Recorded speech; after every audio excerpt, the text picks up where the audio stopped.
यंदा विठ्ठलाच्या भेटीसाठी थेट लंडनवरून वारी निघणार आहे. तर प्रथमच लंडनहून पंढरपूरकडे विठ्ठलाच्या भेटीसाठी एक जागतिक वारी निघाली आहे. भगवान गडाचे महंत डॉक्टर नामदेव महाराज शास्त्री यांच्या हस्ते लंडन ते पंढरपूर या पहिल्या ग्लोबल वारीचा शुभारंभ करण्यात आला आहे. लंडनच्या रॉयल विंडसर रेसकोर्सवर या ऐतिहासिक दिंडीला आरंभ झाला असून तब्बल 11 देशांचा प्रवास करीत ही वारी 25 जुलै रोजी म्हणजेच आषाढी एकादशीला पंढरपुरात दाखल होणार आहे.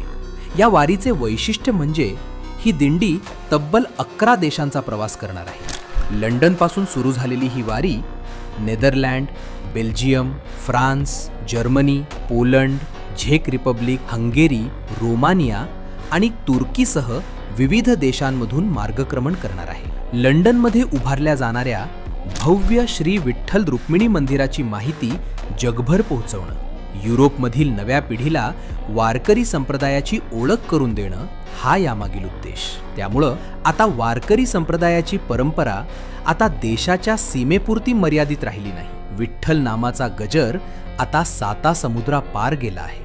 मग या वारीची संकल्पना तुम्हाला कशी वाटली? कमेंट करून नक्की सांगा आणि फॉलो करायला विसरू नका.